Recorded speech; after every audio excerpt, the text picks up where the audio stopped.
მას ჩემი ოპონენტი შეფასებული მყავს, კლიანად. მე ვფიქრობ, რომ სუსტი მხარე ისეთი არაფერი არ აქვს. Я думаю, что мой соперник очень сильный, быстрый, обладает хорошей техникой борьбы верхом, но при этом у него слабый крюк и не очень хорошая выносливость. მე მგონი სიდიდეში მე უფრო დიდი ვარ, სიმაღლითაც, წონითაც, გაბარიტებითაც და რავი, მაგას ისედაც არ მივაქცევ ყურადღებას შემდეგ დიდიც რო იყოს. Я считаю, что в данном случае вес соперника не всегда играет на пользу, потому что это будет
What's going on, you dead set legends, and welcome to the King of the Table 11 pre-show. I'm your host, the Aussie arm wrestler, Jake Ward, and I am always joined by my tag team partner in crime, Coach Ray, and of course, joining and very excited to be working with the first time ever, the mother fluffer himself, Neil Pickup. Neil, Ray, I'll start with you, Neil.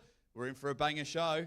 What an event lined up. 7 of the very best. And it gets emotional early for you tonight, mate. It's all about Australia. 2 of them on the card tonight, and Ryan Blue Bowen kicks us off. Well, it's going to be brilliant. I absolutely love it. Of course, there's people from all over the world ready to come in. We've got Australia, we've got the Ukraine, we've got the USA. We've got people from everywhere. It is world-class events. This is where modern-day gladiators go head-to-head, and of course, we all know I can't be called the Aussie arm wrestler without being slightly biased. I can't help myself, but make sure we are just under an hour away before the pay-per-view starts. So make sure you get on there.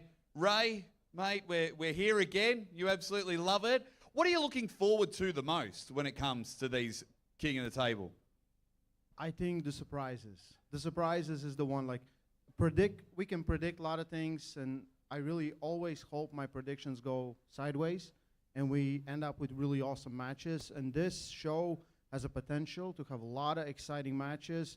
The ones that's in the middle, it kind of, right, it's all writings of an absolute war and maybe match of the year. So Lars Robak and Michael Todd, I'm talking about that.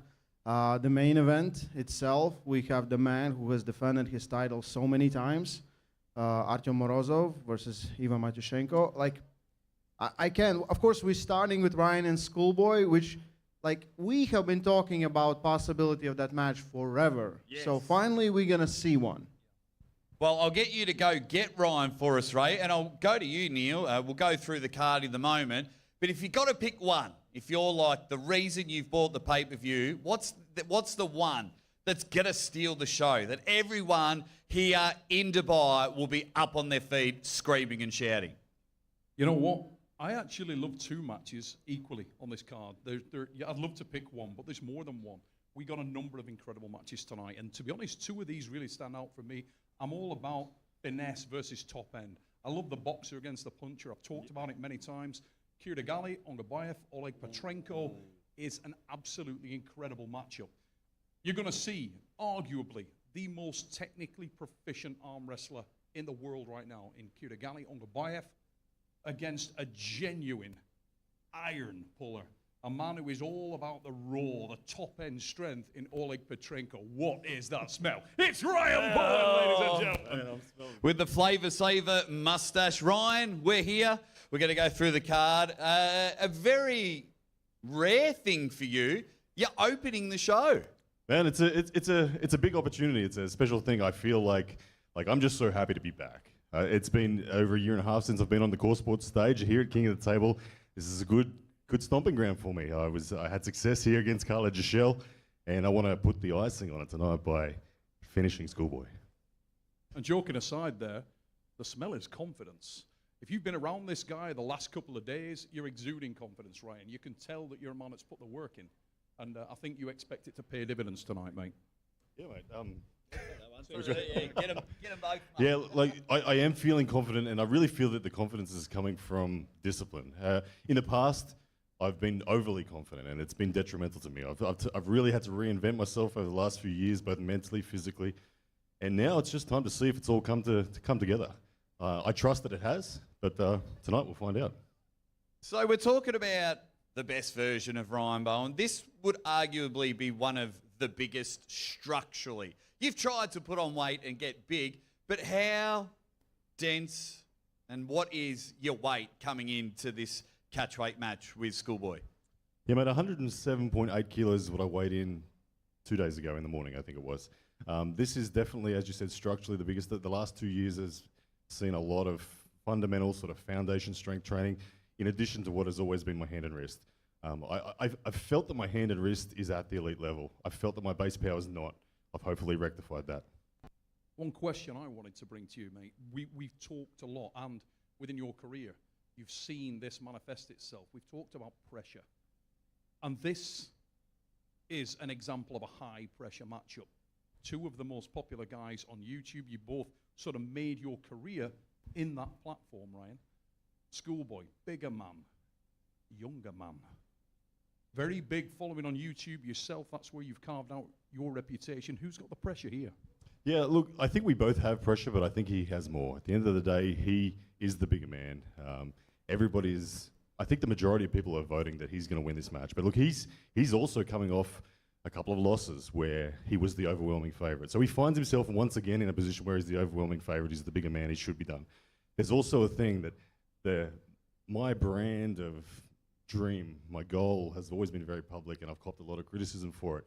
And that in itself, that delusional tag that I've carried with me, often translates to a lot of pressure on the man across the table from me, because they don't want to lose to the delusional Ryan Bowen. So I think there's more pressure on him. There's always pressure on me as well, but in my maturity, my age, as you said, he's I think 23, I'm 39. I just feel like I'm a little better at handling this pressure. Now, just before you joined us, mate, we were talking about matches that stood out on the card.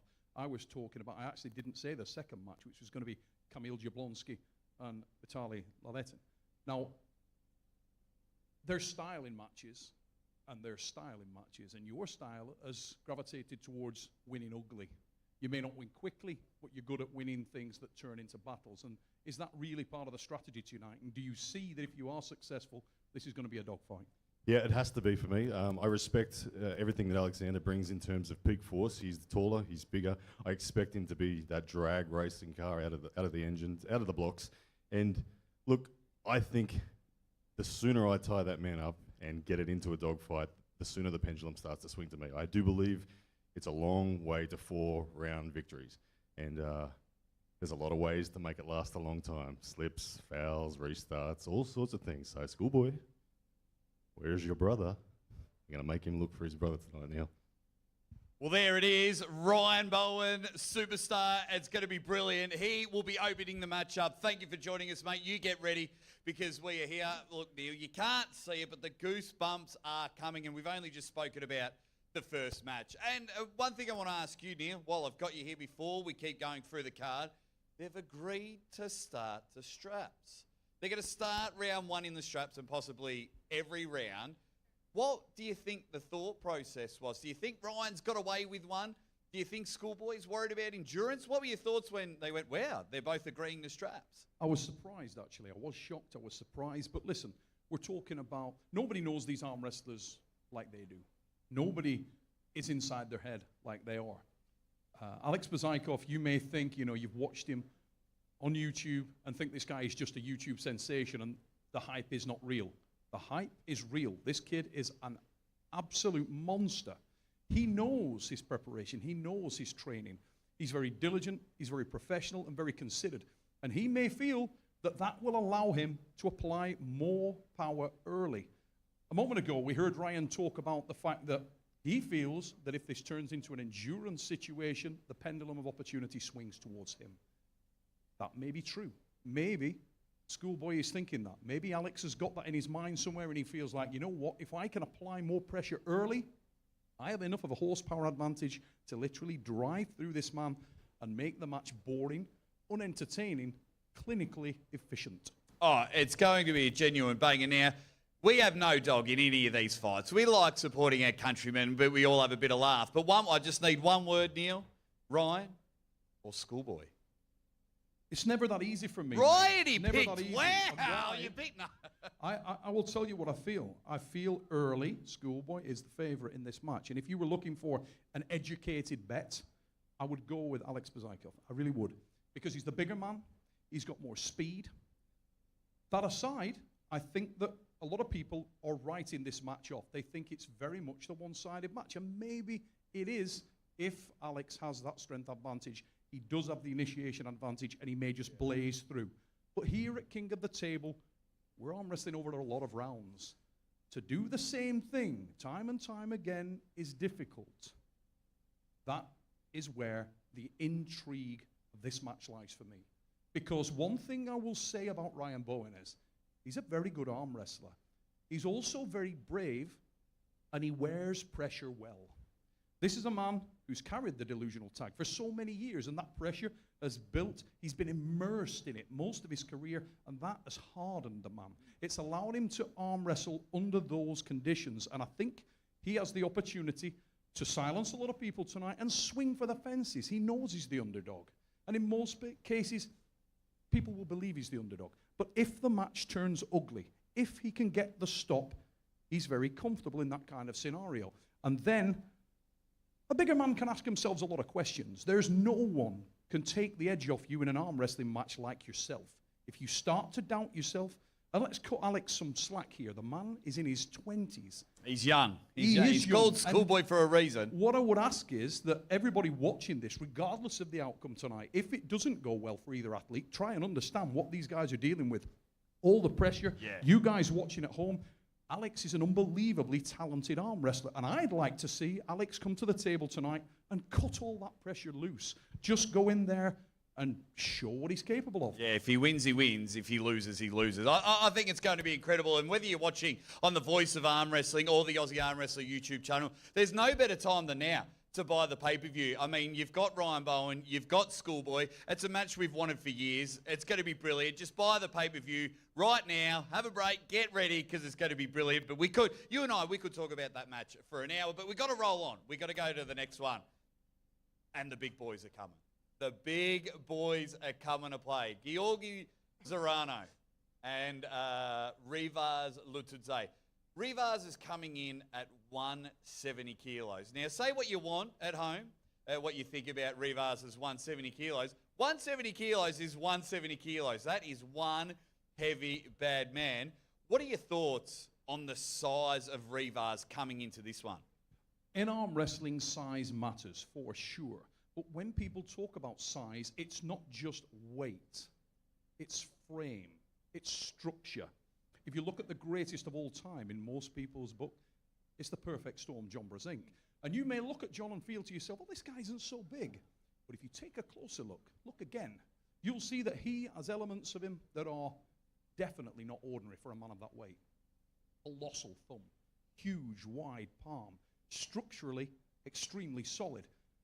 If you look at Georgi Zurnov tonight, you will see a man who is structurally ridiculous. Yeah. This is a man who showed up at the WAF World Championships, elite level, and he ran through it at his first attempt. Blitzed everyone, yeah, first go. That is almost unheard of. Who does that? You show up at the WAF Worlds a year into the sport and you've got the ability and horsepower to win.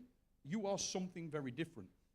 If you look at Lutidze, Rivas is training amongst monsters. Iron sharpens iron. And the Georgian trains in one of the most difficult environments in the sport. This is an incredibly interesting matchup. Structurally, I would love to see this thing hit the hook. In the middle, This yeah. is the hook. Oh, my word, it is on. I think Rivas is going to try very hard not to let that happen. He's going to try and disappoint us again at home and finish this thing quick. He did it with Dave Chafee, another structurally strong man. He'll try the same tonight. I'd love to see him fail in that endeavor and this thing land in a flat hook, and let's see who's the horsepower, because you know what?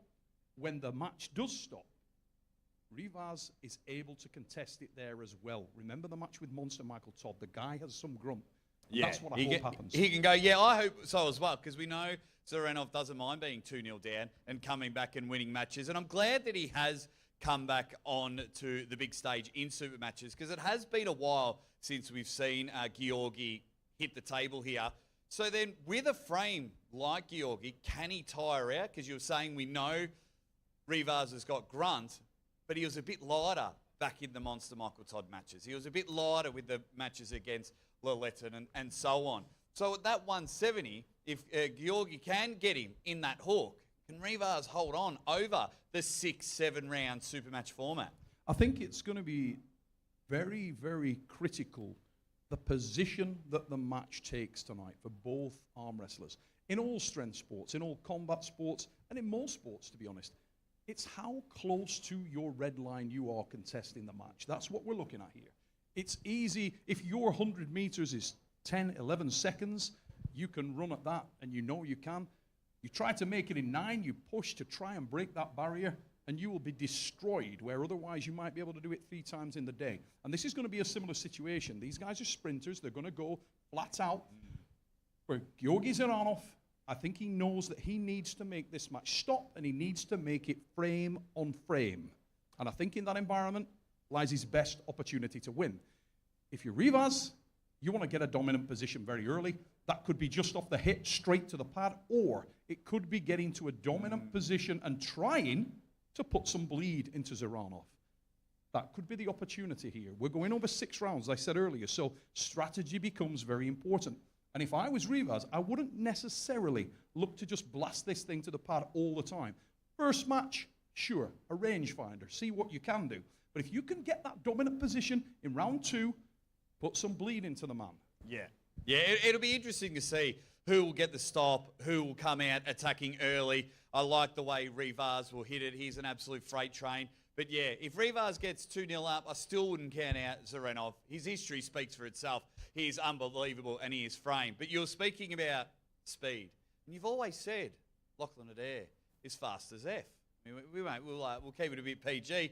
This match is going to be brilliant, but I want Coach Ray, if he is around, can we get a Lachlan Adair to the table? It's kind of like, I'm very good friends with Lachlan. You're very good friends with the White Orc. Yeah, I'm Paul Lynn. emotionally invested in this match. I love Lachlan Adair, but the White Orc's my boy. Paul Lynn may come into this match as an underdog, but one thing you can say about Paul Lynn, and we saw it last night in the stare down, he is an absolute warrior. We've seen him go into matches where he started as an underdog. Sasho Andreev, nobody expected him to do what he did. No. Tell me something I can't do, right? Well, tonight's another opportunity. He starts an underdog on most people's cards because this is a bigger man and a guy with pedigree. But tonight, I think this one could steal the show. I genuinely believe these guys both believe they are the stronger man. That makes for an entertaining arm wrestling match because neither man's going to run. You saw it in the stare down last night. Oh, nose to that nose, stare eye down. to eye, let's go. What better way to start a match when both men believe they've got the horsepower? I can't wait for this match. And drop it in the comments. Do you think my man here, Lachlan Adair, can win it all? Do you think that this match will steal the show? Just drop it in there. What's going to be your match of the night? Lachlan, mate, hey, we're here again. Hey, this is like our home away from home. Here again. Yep. You know I'm always excited when you're on the table. Were you surprised that Paul Lynn has come in as heavy as Paul Lynn has come in? Yeah, he came in heavier than me. Yeah, which, like when you were saying you were coming to the 105 and the match was announced with Paul, I was like, oh, you'll have 5-6 kegs on him. But Yeah, it was a shock. yeah. It was a shock. So then Genuine shock. when Paul comes in and told us his weight, we were just like, wow, Skinny Boy's got even skinnier. Skinny boy got even skinnier, but all my arm wrestling muscles stayed the same size, so should be all right. And now everyone wants to know that stare down. It's dominated the press conference. It's what everyone's been talking about the last 24 hours. Have you and Paul crossed paths since then? It got a bit weird. Like I thought, oh, Lachlan and Paul doing their thing. And then it got a bit weird. It was nose to nose. And I thought, wow, we're on. We're on here. Paul and I are pretty well known for flipping the switch when it's showtime. So, you know, we're great mates off the table. When it comes to the table, I rip his fucking arm off. We said it at the press conference. It was a gentleman's agreement. Round 1 in the hook. Are we still go on the gentleman's agreement? I am. I'm fine. Well, I think we'll go in there. Lachlan, thank you very much for joining us. Yeah, and we'll get your opponent up on the stage, of course, there. Thank you very much. That is the Anvil, Lachlan Adair. Lachlan versus Paul is just... It's what you dream of with arm wrestling. They've got Jake, the look. we said it a moment ago, mate. As that guy left this stage, could you not feel the confidence come out? He is oozes confidence. If he could jar it, his confidence in a jar, and sell it on eBay, Lachlan Adair would be a multi-millionaire. I think these guys both believe that they are going to be able to access their...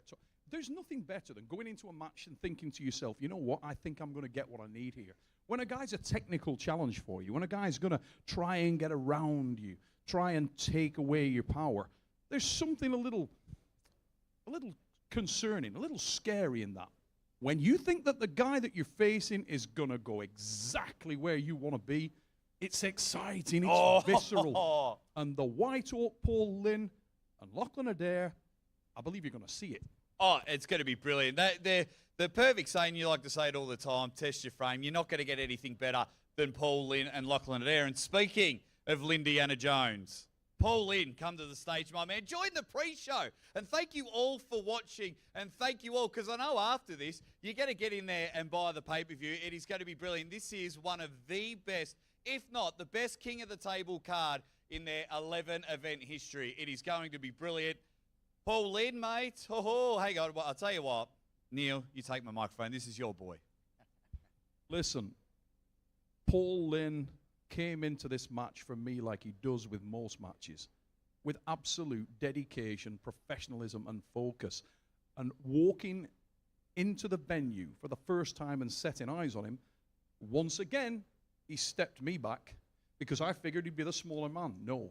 The diligence that this guy always shows is why so many people love him, and he looks like he has been carved from marble, and it's all quality.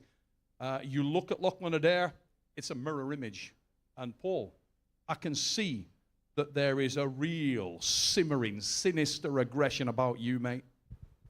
Buddy, it is what it is. We all got our demons. I tame mine as much as possible. This is a release for me.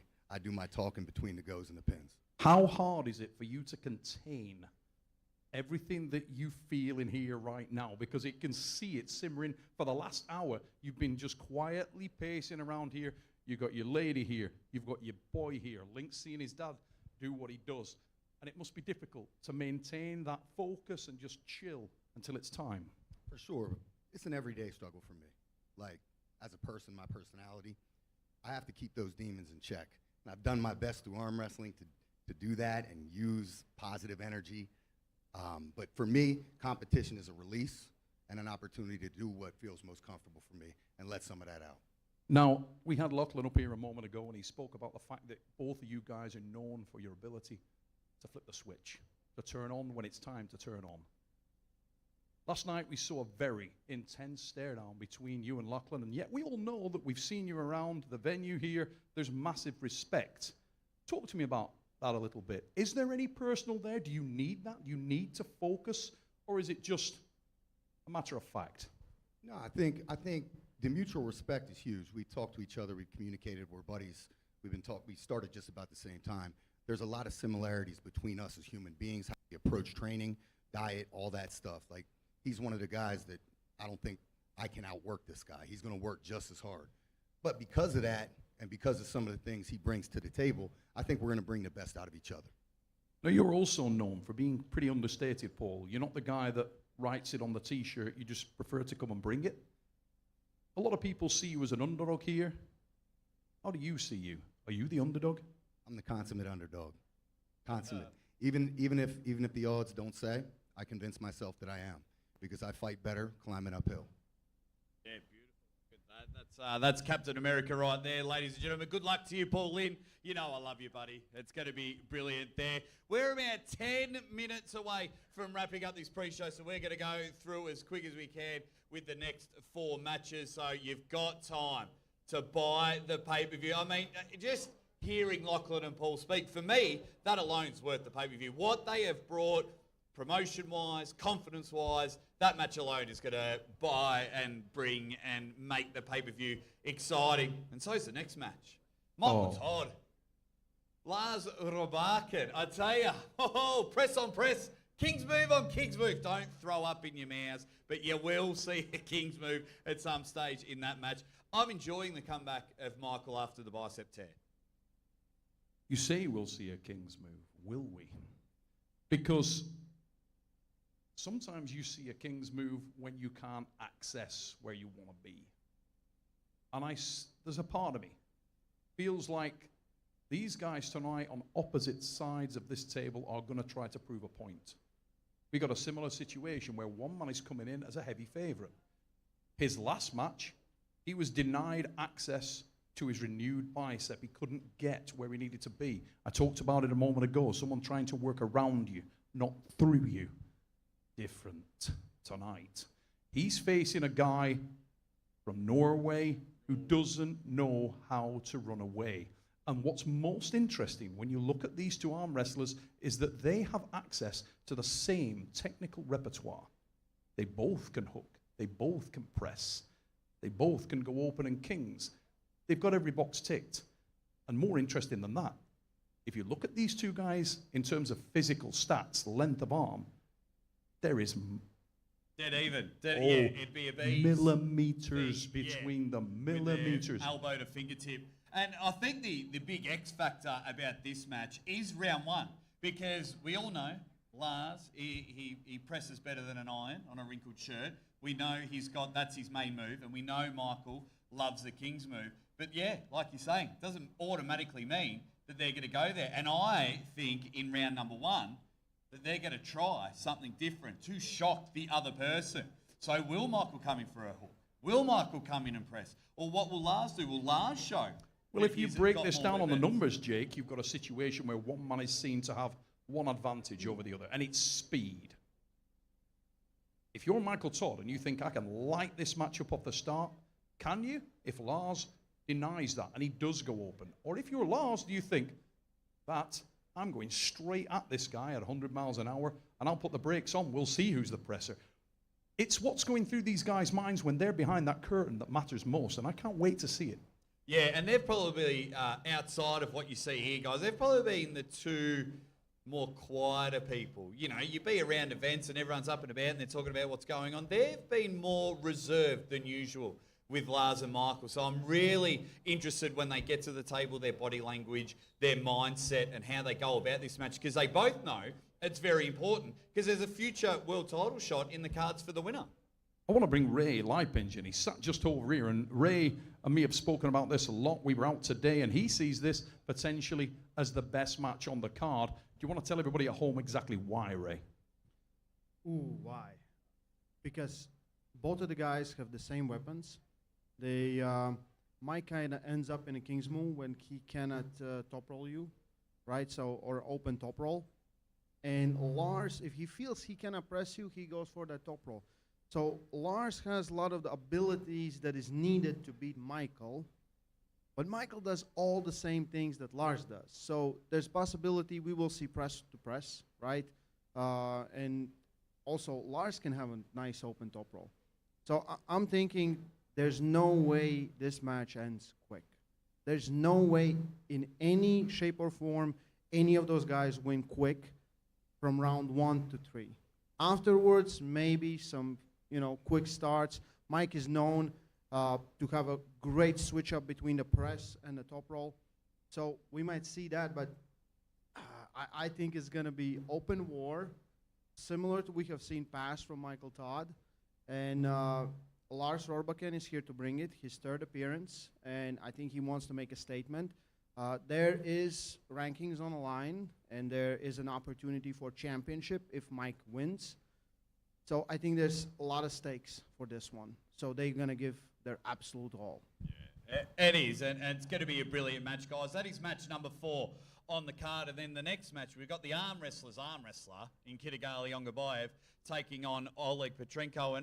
And Ray, you've said it before in times. You think that Oleg, his 2018, 2019 form is peak. Now, he's come out and says he's at the same level, if not better than that. Is that going to cause a lot of problems for Kigal? Are we not so much overrating Kigal, but are we probably underrating Oleg's potential in this match? I think a lot of people are looking some of the Oleg's matches in the past year, and they're thinking, but I think he has gone through a lot of stuff, and now he's coming into, I think, sound mind and sound body, and I think we're going to see something spectacular. Kigal is known for finding the right escape routes, right? And he has something to prove in this match. He wants to take that title back. He lost the title.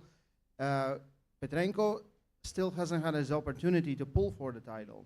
So I think, again, another match where the title is kind of on the line, or an opportunity to get to that title match.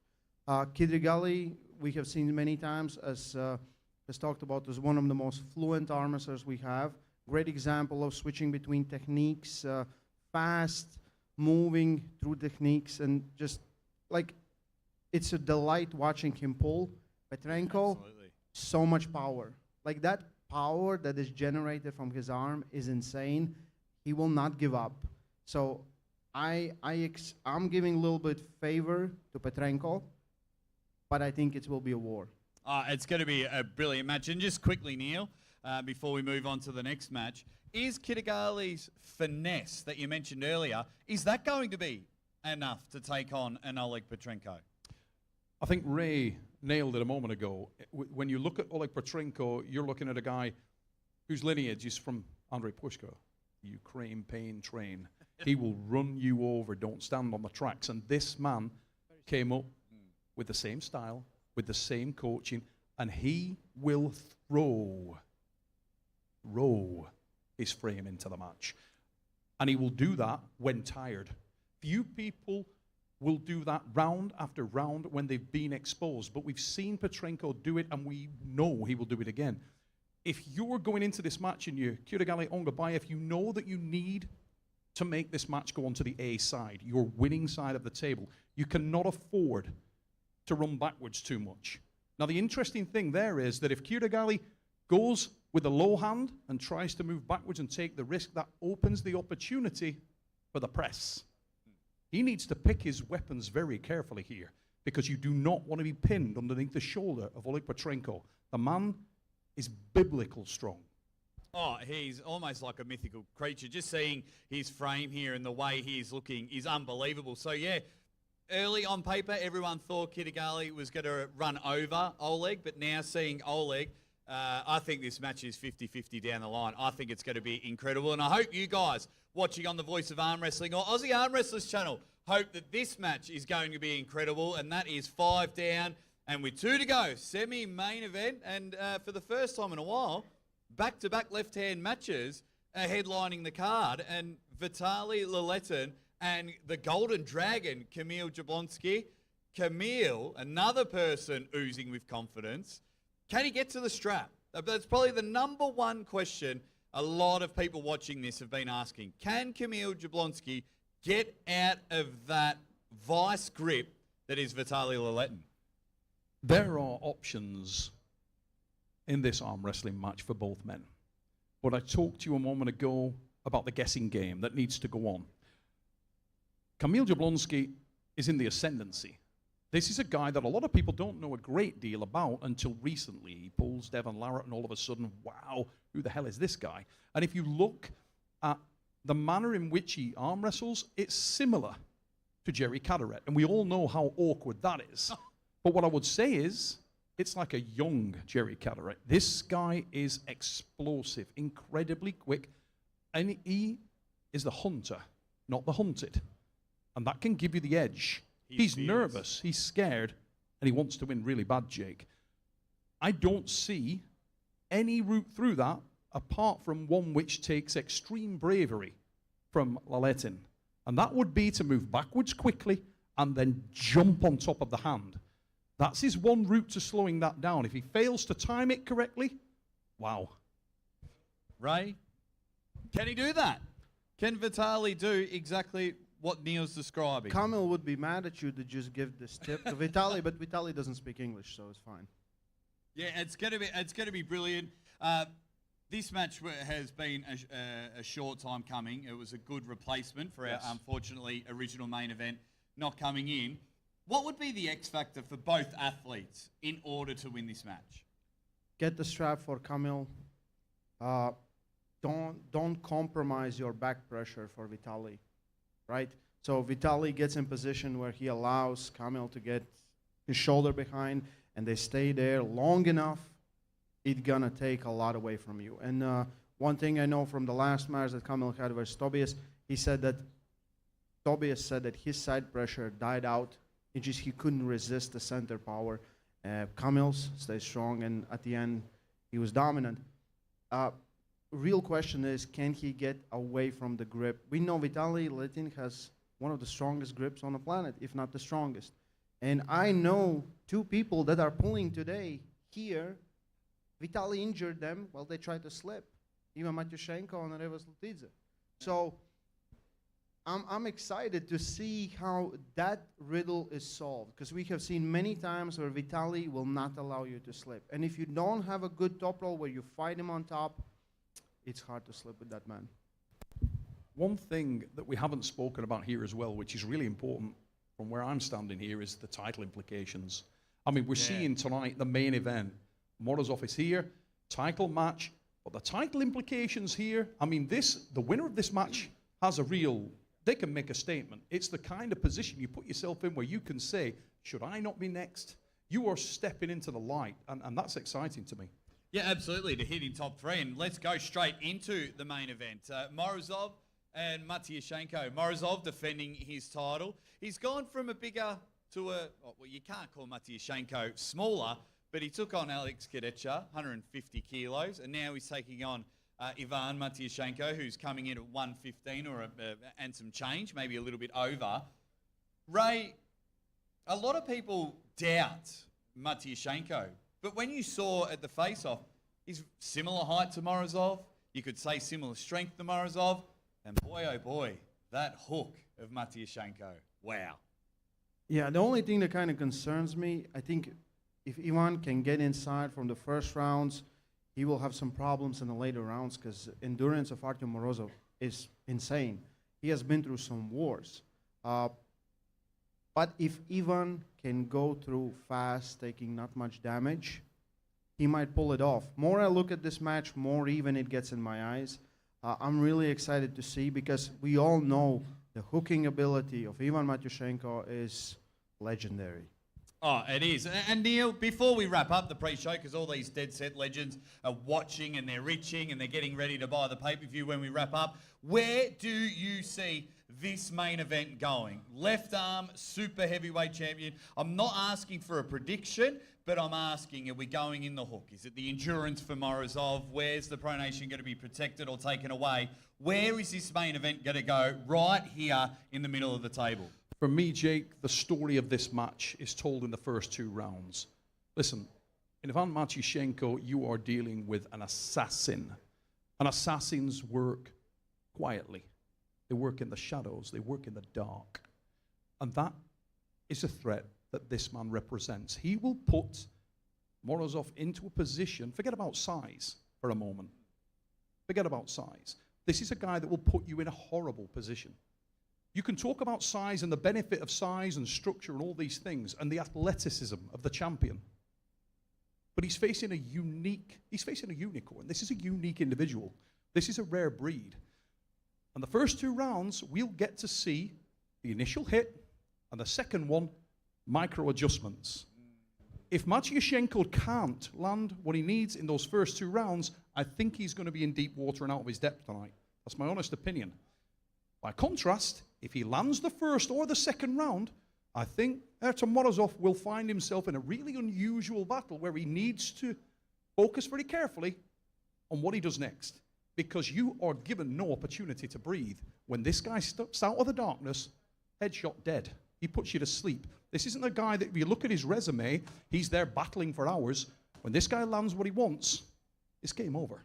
Oh, it's going to be brilliant. That is your main event. You have, for the Super Heavyweight Championship, on the left arm, you have Ivan Matyashenko challenging the Terminator, Artyom Morozov. How can you not get excited for that? That is going to be brilliant, and that is going to be live in just 15 minutes' time. We're going to wrap up the pre-show right now, and you just got to go.